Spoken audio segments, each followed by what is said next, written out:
Good morning. I'm Charlie Terrell, the chairman of Safer Dallas, Better Dallas. 10 years ago, we created this organization with one goal, is to make Dallas a safer city. And it's become a safer city. And we continue on the path because we want it to be the safest big city in America. And thanks to you guys, we're getting there. Because it's all about you, the men in blue. We are partaking a journey to raise more money and to raise it for specific items, including body cameras. But I'll let Gary get into that. I want to introduce Craig Hutton first of all. Craig, we have a check from last year's golf tournament, and this year is going to be much bigger because Craig has done unbelievable work on this project. So I'll let him speak to you. Thank you, Charlie. Ladies and gentlemen, most of you know we're very pleased to I guess, make a formal announcement right now. The Rotary Club of Dallas is sponsoring the first annual Henry S. Miller Maurice and Heavy Holiday Acres Golf Tournament for the benefit of Safer Dallas, Better Dallas, which means the Dallas Police Department, and the Dallas Rotary Club Foundation, which to help them carry on their many, many fine works in North Texas. Some people have asked, and I just want to make a statement right now, why we named Ebby and Henry and Maurice. They were prominent, very stalwart members of the Rotary Club of Dallas in our 104-year history. And I think everybody knows what they did for the city of Dallas. Henry building the commercial real estate ventures and helping Dallas grow and build and prosper. And Ebby, the residential side, both of whom spent every bit as much effort working on the philanthropic and supporting the people and organizations of Dallas, of which the Dallas Police Department is a very prominent one of those organizations. We would ask you to come. There are invitations that will be going out today or tomorrow at the latest. We're having a reception at the Texas Scottish Rite Hospital. Thank you, Ashley Givens from Texas Scottish Rite. The night before our golf tournament, which is September 18th, and that's at the Dallas Golf Club at Redbird Lane and 67. And we hope many of you will attend the reception at Texas Scottish Rite. We just want to get together some fellowship. And most of all, the last 10 years we've helped raise money, and Charlie and Jack Hammock and Gary have done a wonderful job on that. We want to show our appreciation to you folks at Blue, men and women. We know what we've got with you, and believe me, we'll appreciate it. Thank you. You wait right there. Charlie, you want to join us for just a second? I'm going to give this to you. I'm Gary Griffith, President of Safer Dallas, and we have an addition to the agenda to present to Chief Brown a check for $20,000 to buy the body cameras for the next Academy class. So, Chief, we're glad to support that effort.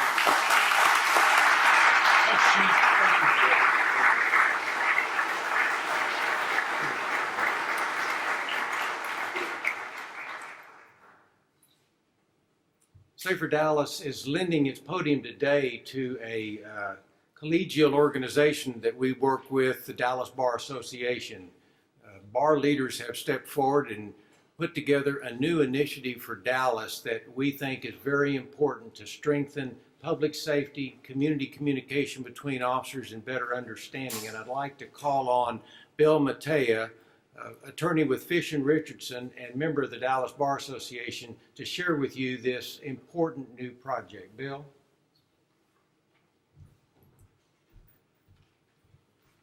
Good morning, everybody. It's good to be here.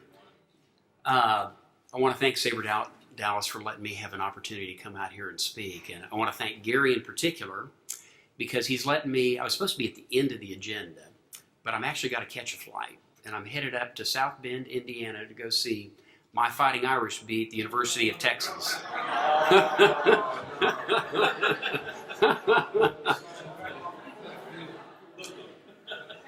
You know, I'm rooting for the Irish, but I came up with 16 tickets for all my UT friends that are going up with me. So, okay? So I get that. This is a hard ticket. That's right. That's right. So let me tell you a little bit about the Dallas Together initiative, which is organized by the Dallas Bar. And I will tell you, I was just thinking about how to start this out. I went to the very first email that I have in my little file folder for the Dallas Together initiative. And Chief Brown and I have talked a little bit about this because we met about 6 weeks ago. The very first email that I have is really the genesis for what we're trying to do here. So I'm an old federal prosecutor. I worked up in D.C. for a number of years, and one of my bosses was a fellow who's now the head of the FBI, a guy named Jim Comey. And Jim gave a speech in February of this year at Georgetown University that I thought really hit the nail square on the head. And I believe that Chief Brown actually sent this out to the force. I'm just going to, a few excerpts from it if you'll give me a little bit of some time here. It talks about current issues facing law enforcement. And he says, unfortunately, in places like Ferguson and New York City and in some communities across this nation, there is a disconnect between police agencies and many citizens, predominantly in communities of color. Serious debates are taking place about how law enforcement personnel relate to the communities they serve, about the appropriate use of force, and about real and perceived biases both within and outside of law enforcement. These are important debates. Every American should feel free to express an informed opinion, to protest peacefully, to convey frustration, and even anger in a constructive way. That's what makes our democracy great. Those conversations, as bumpy and as uncomfortable as they can be, help us understand different perspectives and better serve our communities. Of course, these are only conversations in the true sense of that word if we are willing not only to talk, but to listen too. And he goes through things and he talks about some of the really hard truths that we as communities need to come to grips with. You know, one that he mentions is that, you know, we in law enforcement, and I include myself in that because I did it for 14 years, that, you know, we must be honest enough to acknowledge that much of our history is not pretty. You know, he talks about the second hard truth, which is that there's unconscious biases amongst everybody. He talks about how there's this Broadway show called Avenue Q, and there's a song from it, and it's called Everyone's a Little Bit Racist. That's a hard truth that we've got to come to grips with. Another one is that, you know, something that happens to law enforcement. I knew that it happened to me when I was in law enforcement, which is that we develop kind of a cynicism and we develop lazy shortcuts, lazy kind of mental shortcuts. And one of them is that, you know, criminal suspects, that they always lie about their guilt, okay? But we need to not just talk about these things. We need to talk about them with an eye towards coming up with, you know, some great recommendations for everybody, not just for policing, but for, you know, those communities that feel as though police have come down upon them. We need to talk about it, but with an eye towards constructive ideas to move forward. Now, what we're thinking of is not something that's brand new. I mean, Chief Brown and I have talked about all the terrific work that's been done here at the Dallas Police Department. So I like to think that what we have in mind is something that's very additive to help create a solution, or at least get us on the road towards a solution. And so what we're proposing is a series of, and forum is probably the wrong word, but opportunities to come together where we have panelists that are reasonable, that are constructive. You know, it's not people that are yelling and screaming, but reasonable and constructive with ideas on how we move forward. And the idea is to take those discussions that the public is invited to and to put those into some sort of written work product. The Dallas Bar will be the scribe. We'll take great notes. We'll work on findings. We'll work on recommendations that everybody can agree to. And again, with the idea of kind of hitting at the point that Jim Comey mentioned in this original speech. Now, we have already, in addition to enlisting the support of Chief Brown, we have reached out to a lot of area community leaders. Representative Eric Johnson is on board. Rafael Anchia is on board as well. Michael Sorrell with Paul Quinn College is on board.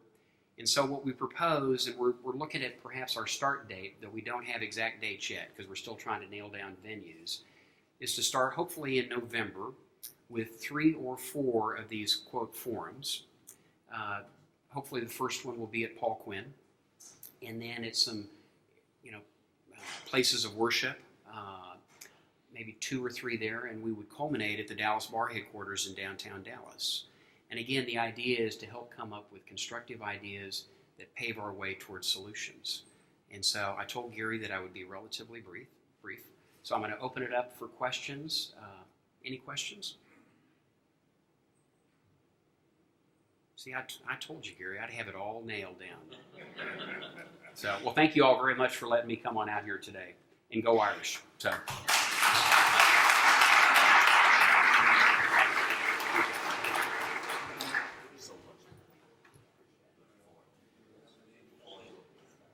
Thank you, Bill, and thanks to the Dallas Bar Association for the leadership in the community. And a wonderfully important part of this community conversation has been going on for a long time.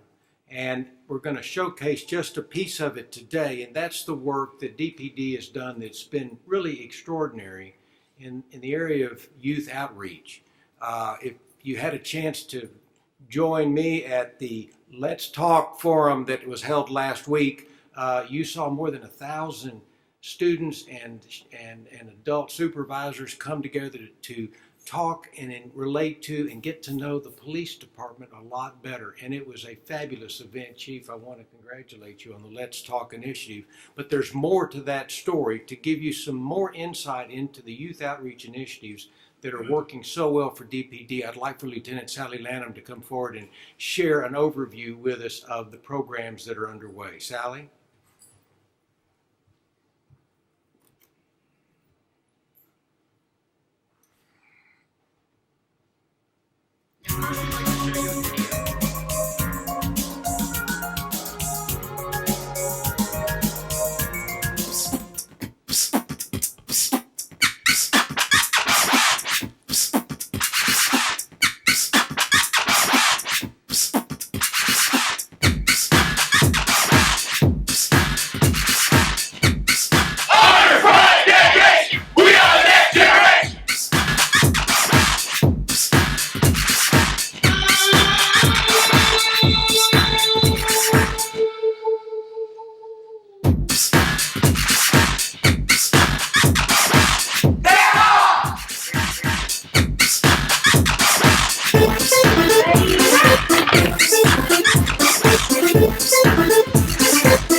that's the story in pictures, but now let's go a little bit to the words. So what is the Youth Outreach Unit?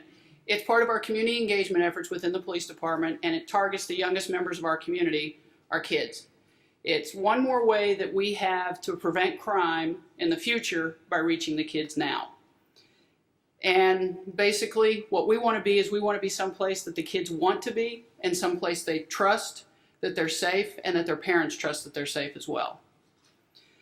As you saw from the video, we have 5 different main programs.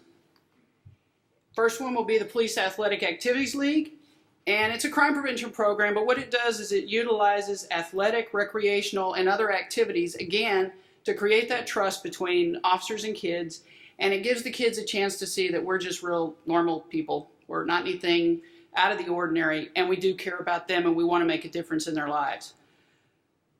If we can reach the kids early enough, we can have a lifelong impact on them.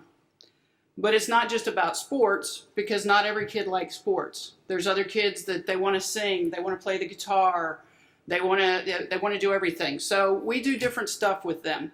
We have a lot of athletic programs, but we've branched out. We do have a youth choir. We have mentoring programs, both for boys and for girls.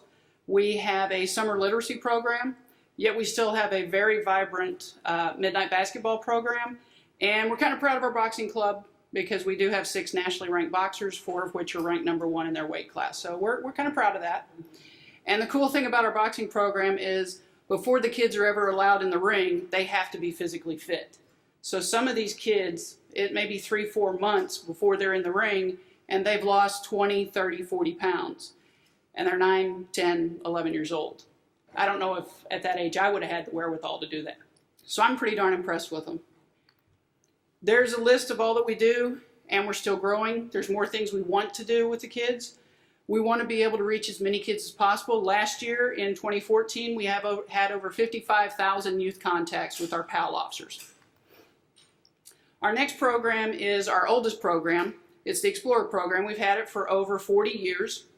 We have had well over 200 kids go on to become police officers. Sadly, not all with Dallas, but they have had careers in police work. In fact, we've now had some of them retire from police work, and we're still bringing up more. It's a chance for kids to see if a career in law enforcement is for them, but it's not just about a career in law enforcement. It's, again, that interaction between the officers and the kids. It's a chance for the kids to learn leadership, responsibility, and the value of giving back to their community, because community service is vital in what we do with the Explorer program. In fact, Nick, that's one of our Explorers right back there. Who else do we have? Anybody else? Yeah, Nick was an Explorer for 5 years. And now he's one of the officers that works full-time with the Explorer program. That's how we get a lot of the advisors. They go on to become police officers. They come back and help the next generation coming up behind them.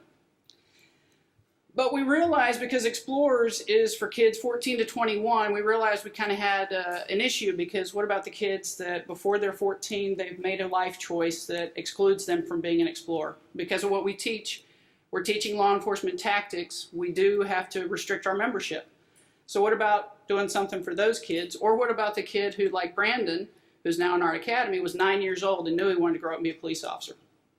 So we have the Junior Explorer program, which is for kids 10 to 13, and we catch them younger.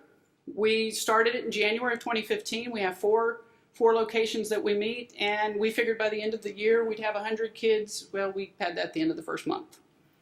So it's a very successful program, even though it's young, and we want to grow it more. We want to reach more kids, funnel them through the Explorer program, and then, yes, have our own little recruiting plan with hiring them on as police officers when they turn 21 and have enough college hours.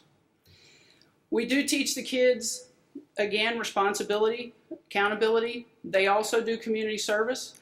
We help them with their homework. We give them life skills lessons. And again, it's about the interaction. It's about them recognizing that we're just kind of normal folks. Then we have the Junior Police Academy, which is a one-day camp. We have a basic, which is 4th through 7th grade, and we have an advanced, which is 8th through 10th grade. And the basic academy, they sit in the chair of a Dallas police recruit at our academy, and they get to see all the stuff that a recruit learns. You saw them go out on the driving track For some reason, kids want to be a bobblehead doll in the back seat. That's their favorite part, okay? They get to see some of the defensive tactics. They get to see officers interacting with them. And we have members of the community come in and talk to them. We talk about domestic violence. We talk to them about bullying. We talk to them about not getting involved in gangs and getting involved in drugs. And when the speaker walks in and he's blind because he got shot in a drug deal, it's a pretty powerful lesson. It's very hard for the kids to ignore that. We also bring in the explorers so that they can see that there's something that they can aspire to if they want to. We usually have about 10 of the kids at the end of the class say that they want to be an explorer, and we're good with that. We obviously get their name and we recruit them. And then we'll have a couple, 3 that at that age they know they want to be a police officer. So we keep track of that too.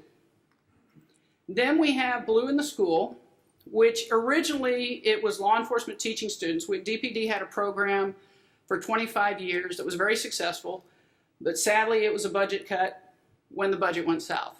So we started it back as Blue in the School. We revamped it a little bit, but it still talks about the 6 pillars of character. We still talk life skills to the kids. We still teach them peer pressure reversal. We talk to them about decision making. And we talk to them about what do they want to be when they grow up. We get them started to think, and we give them the opportunity, again, to see us in their classroom. It's 4 one-hour sessions.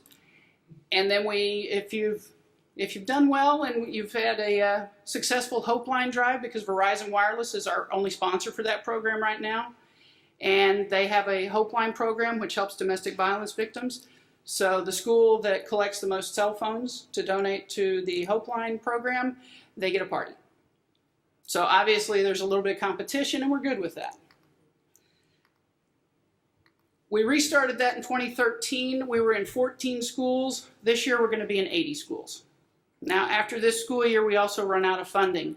So that's something that we obviously have to deal with, because there's 150 plus DISD elementary schools, and there's quite a few RISD, Richardson ISD elementary schools in the city limits of Dallas. And our goal is to grow it and be in every single elementary school in Dallas. So then, like what Gary said, there was the Let's Talk Forum. It was held August 4th. There were 900 kids. And it's a conversation about how to interact with a police officer. And again, they got to see an officer in an informal setting. Yes, some were in uniform, some weren't, but they got the opportunity to see that we are just kind of normal people. There's nothing extraordinary except that we run towards the gunfire, whereas other people run away. But that's what we do. We want to obviously continue to grow. There is no money in the budget for what we do, but Chief Brown's put his money where his mouth is and given us the staff to do it. So there's 30 officers and there's 6 sergeants in the unit, and we are responsible for citywide interacting with the kids, all those different ways, and still looking for more ways to interact with the kids and to grow the programs and to make a difference in the life of a child, because that's our #1 goal. Anybody have any questions? All right, thank you.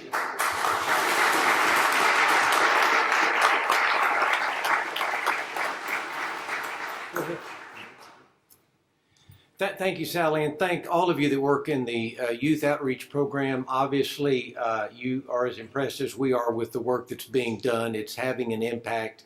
It's another piece of this story about why we believe and know that people of Dallas are fortunate to have the best police department in the country, and it's initiatives like these that are well thought out, well administered to the right audience that are making a difference. Another program that we think is going to make a difference, 6 months ago, the chief came to Safer Dallas and said, I want to talk to you all about a new idea of something that's very important to the training of the men and women, not only in the Dallas Police Department, but in the region. And I know interim Chief Spencer from Addison has joined us today. Chief, thank you for being with us. And you'll have interest in this particular announcement that we're going to bring to you, which will be to launch probably the largest fundraising campaign in Safer Dallas history. And I'd like to ask Assistant Chief David Hughes and Spencer Michelin off our Board of Directors of Safer Dallas to come share this exciting new idea with you.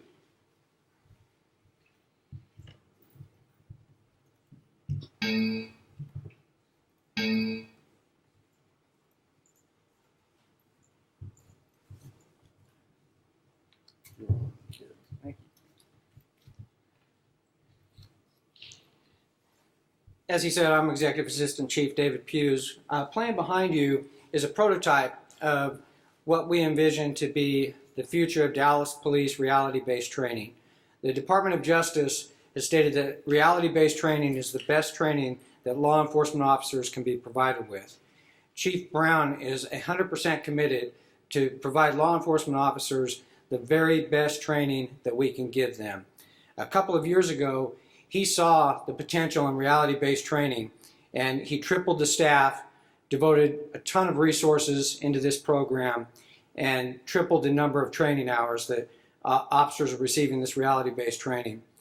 The reality-based training consists of officers being equipped with special equipment, masks, guns that are similar to the guns that they carry on the street, except they contain simunition rounds. Simunition rounds are ammunition that looks like a regular bullet, but it's more like a paintball round, but it hurts when it hits you. So it increases the level of anxiety as these officers are placed in these situations of extreme high stress and danger that's posed in each of the individual scenarios that they go to. And the closer that we can make that to reality of what they're going to encounter on the streets, the better equipped those officers are to deal with those when they're actually faced with it on the street.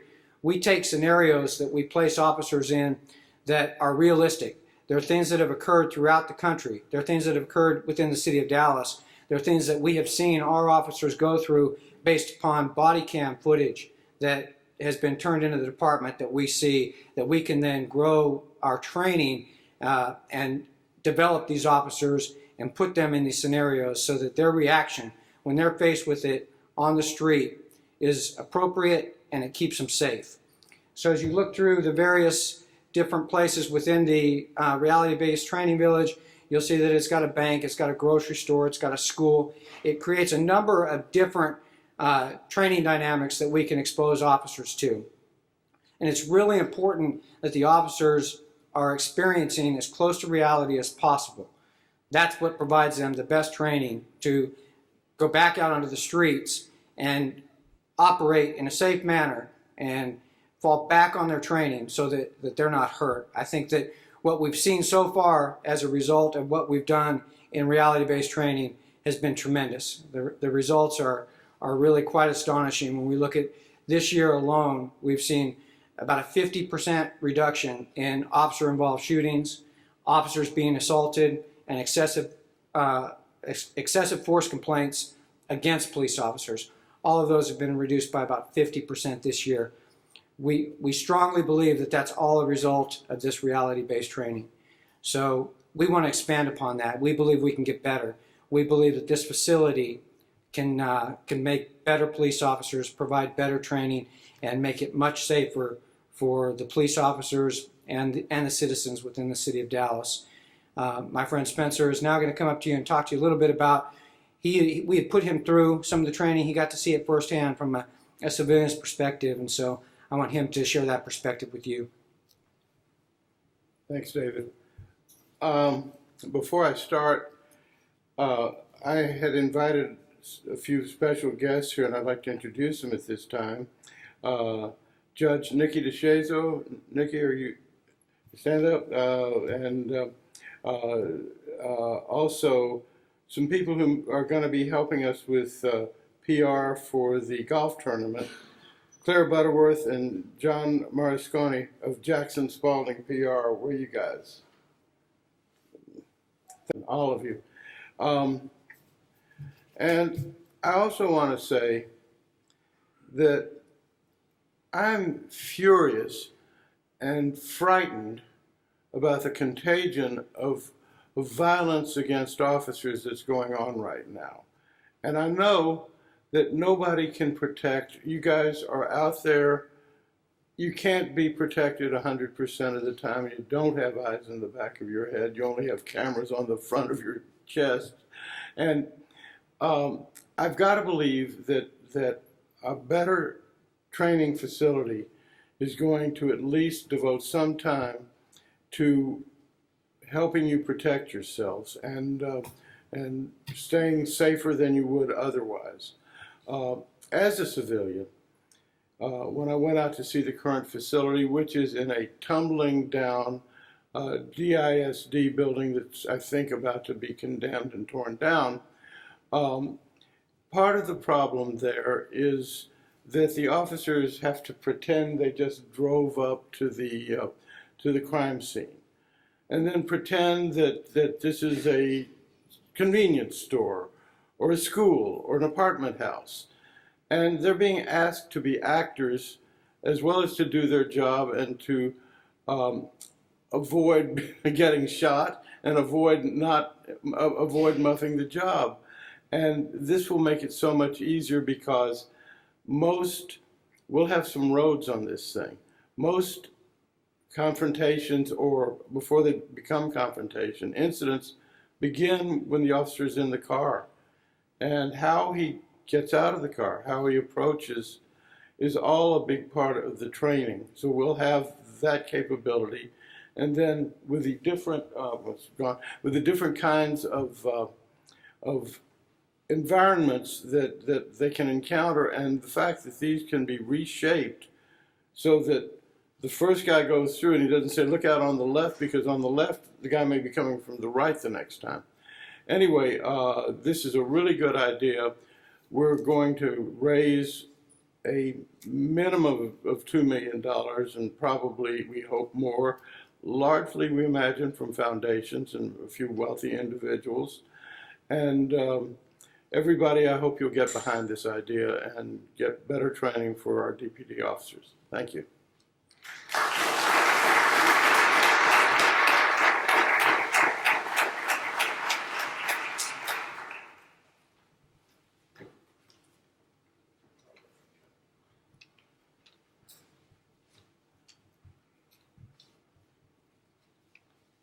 I hope that you're suitably impressed with what we have going on, because a lot of time and energy has gone into it and will go into it.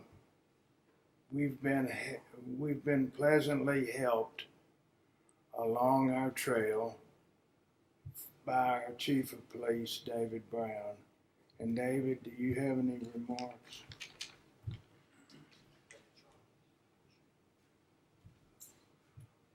What great timing for us to convene on such important topics in our country, where we're literally seeing this conversation about law enforcement and communities and officer safety you can't turn the TV on TV without seeing it front and center.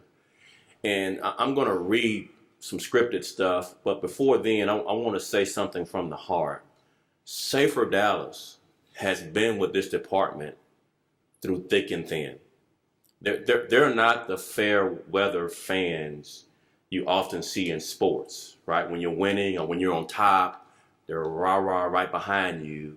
And then when you're down, they're nowhere to be found. That is not Safer Dallas. And I have said this repeatedly about Charlie Terrell, Jack Hammock, who couldn't be with us today, and Gary Griffith. You know, they're our department's sugar daddies.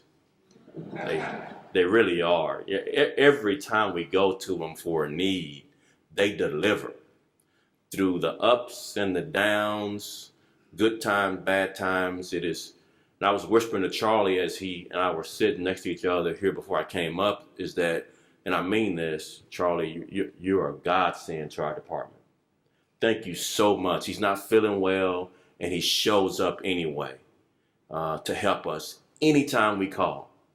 It's just a godsend, and we're just so blessed to have someone like Charlie Terrell, someone like Jack Hammock and Gary Griffith, and everybody else. I don't want to miss any names, but everybody else that will associated with the Rotary Club and of Dallas and the Dallas Bar Association. Just when we call, the key people in this city respond.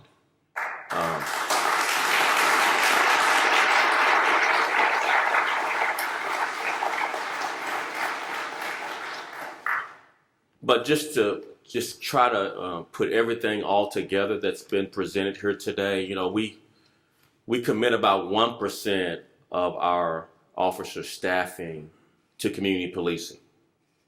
But without community policing, we can't do our job. We can't. And I realized Sally and I were in the same academy class some 32 years ago. I'm sorry to give away your age, Sally. And we never would have envisioned 1% of our staffing would be dedicated. We thought we would think back in 1983, that's too many officers not answering calls and putting people in jail. We would have never thought about this being vitally important to our department's relationships with the community. You know, we had a police shooting just a few days ago in South Dallas. A white officer shot and killed a black suspect. No protest, transparency, honesty. Talked to the pastor of the family members of the suspect. He supports us. Where else in this country does that happen? And it doesn't happen by mistake. It's our investment in community policing where our outcomes are better when we have critical incidents. So that 1% of our staffing dedicated to this is depositing money in the bank of trust in our community. And we make withdrawals, and we'll continue to make withdrawals from that trust we build up. But Sally and all your staff, I know most of you are here. You have my support in what you do. You are gatekeepers for our department as it relates to trust in the community. I wish I could give you more staffing, but right now we're going to work your tails off. We're going to work you, and we're going to ride you hard and put you up wet. I promise you, that's what we're going to do. But our department, our city, will be better for it, for the dedication and commitment you've made to community policing for our city.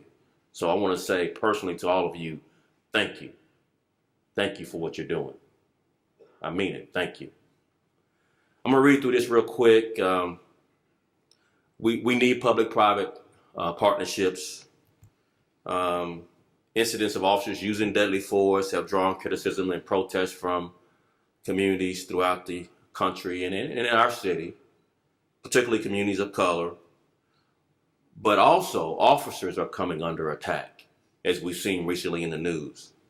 And there's been a rising tide of violence against officers. In the media, we see citizens voicing their First Amendment right to criticize us. And we can appreciate that. We defend their right to do it by protecting them. But we don't see many people coming out to support our officers and show appreciation for their sacrifice.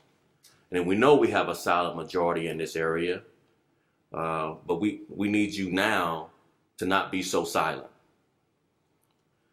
That's why we're taking every opportunity to thank our officers for the work they do. That's why it was important for me to say at the beginning, thank you to the community policing officers in the youth outreach unit. I'm a third generation Dallasite, so I have a personal interest as well as professional interest in protecting this city. The local economy is strong. Our officers have reduced crime in Dallas more than any big city in the country.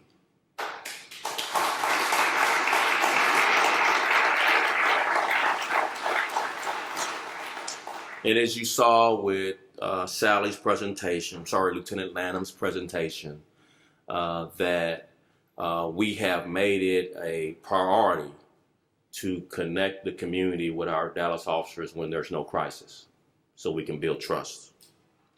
And with young people particularly, because if you look at what happens in other parts of the country, it's young people leading these protests.